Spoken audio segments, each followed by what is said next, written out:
TV 24 news ವಾಹಿನಿಗೆ ಸ್ವಾಗತ.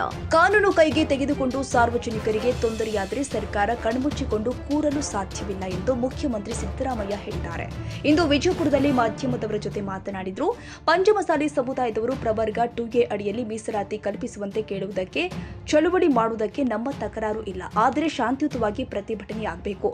ಕಾನೂನನ್ನ ಯಾರು ಕೂಡ ಕೈಗೆ ತೆಗೆದುಕೊಳ್ಳಬಾರದು ಅಂತ ಮನವಿ ಮಾಡಿದ್ದಾರೆ. ಮುಖ್ಯಮಂತ್ರಿಗಳು ಹೃದಯಹೀನರು ಎಂದು ಜಯ ಮೃತ್ಯುಂಜಯ ಸ್ವಾಮೀಜಿ ಹೇಳಿರುವ ಬಗ್ಗೆ ಮಾತನಾಡಿ, ಈ ಬಗ್ಗೆ ಜನ ತೀರ್ಮಾನ ಮಾಡುತ್ತಾರೆ ಎಂದು ಮುಖ್ಯಮಂತ್ರಿಗಳು ತಿಳಿಸಿದರು. ಸ್ವಾಮೀಜಿ ಆಗಲಿ ಯಾರಾದ್ರೂ ಆಗಿರಲಿ, ಎಲ್ರಿಗೂ ಕಾನೂನು ಒಂದೇ. ನನಗೂ ಸ್ವಾಮೀಜಿಗೂ ಎಲ್ರಿಗೂ ಒಂದೇ.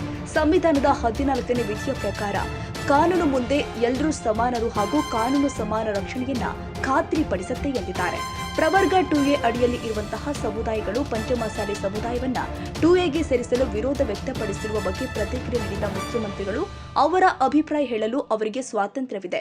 ಸ್ವಾಮೀಜಿಗಳಿಗೂ ಅವರ ಅಭಿಪ್ರಾಯ ತಿಳಿಸಲು ಸ್ವಾತಂತ್ರ್ಯವಿದೆ. ಅಂತಿಮವಾಗಿ ಸಂವಿಧಾನ ಪ್ರಕಾರ ನಡೆದುಕೊಳ್ತೀವಿ ಎಂದಿದ್ದಾರೆ.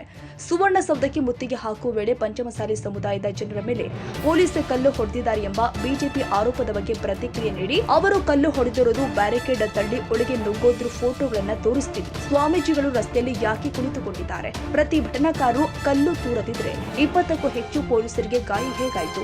ಪೊಲೀಸರೇ ಕಲ್ಲು ಎಸೆದುಕೊಂಡಿದ್ದಾರೆಯೇ ಎಂದು ಪ್ರಶ್ನಿಸಿದ್ರು. ನಾನು ಹೇಳಿರುವುದಕ್ಕೆ ಸಾಕ್ಷಿ ಇದೆ ಎಂದಿದ್ದಾರೆ. ಇದು ಮಾಡಿದವರು ಬಿಜೆಪಿ ಸರ್ಕಾರದವರು. ಯಾಕೆ ಪ್ರತಿಭಟನೆ ಮಾಡಲಿಲ್ಲ? ಇವರು ಯಾಕ್ರಿ ಪ್ರತಿಭಟನೆ ಮಾಡಲಿಲ್ಲ?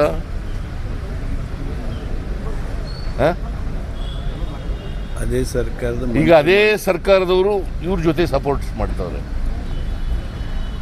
ಆಮೇಲೆ ಇವ್ರಿಗೆ ಸರ್ಕಾರ ಇರುವಾಗ ಕೊಡಕ್ಕಾಗಲ್ಲ ಅಂತ ಮಾಡಿದ್ರು. ಅದಾದಮೇಲೆ ಇವರು ಒಬ್ಬ ರಸೂಲ್ ಅಂತಕ್ಕಂಥವ್ರು ಸುಪ್ರೀಂ ಕೋರ್ಟ್ಗೆ ಹೋದರು. ಇದು ಮಾಡಿದ್ಮೇಲೆ ಕೆಟಗರಿ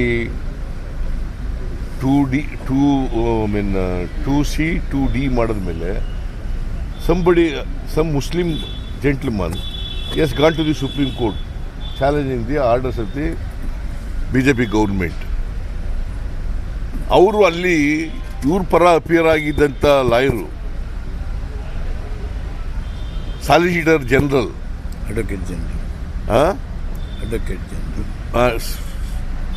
ಸಾಲಿಸಿಟರ್ ಜನರಲ್ ಅಡ್ವೊಕೇಟ್ ಇವ್ರ ಪರ ಅಪಿಯರ್ ಆಗಿದ್ದ.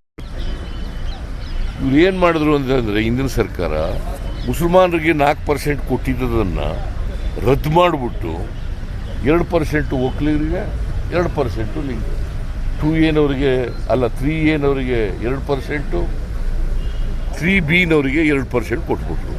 ಇದು ಕಾನ್ಸ್ಟಿಟ್ಯೂಷನ್ ಅಲ್ಲ?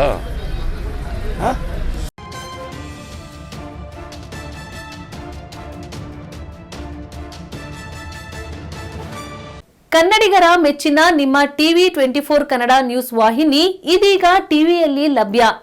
ಕರ್ನಾಟಕ ಮತ್ತು ದೇಶ ವಿದೇಶದ 360 ಡಿಗ್ರಿ ಸುದ್ದಿ ಹಾಗೂ ಉತ್ತರ ಕರ್ನಾಟಕ, ಬೆಳಗಾವಿ, ಬಾಗಲಕೋಟೆ, ಧಾರವಾಡ, ಹಾವೇರಿ, ಗದಗ, ಬಿಜಾಪುರ ಜಿಲ್ಲೆಯ ಕ್ಷಣ ಕ್ಷಣದ ವಿವರವನ್ನ ಪಡೆಯುವುದಕ್ಕೆ ಟಿವಿ 24 ಕನ್ನಡ ನ್ಯೂಸ್ ವಾಹಿನಿಯನ್ನ ಲೈಕ್ ಮಾಡಿ, ವಿಡಿಯೋಗಳನ್ನ ಶೇರ್ ಮಾಡಿ, ಕಮೆಂಟ್ ಮಾಡುವ ಮೂಲಕ ನಮ್ಮ ವಾಹಿನಿಗೆ ಸಹಕಾರ ನೀಡಿ ಮತ್ತು ಚಾನೆಲ್ ಅನ್ನ ಸಬ್ಸ್ಕ್ರೈಬ್ ಮಾಡಿ. Thank you.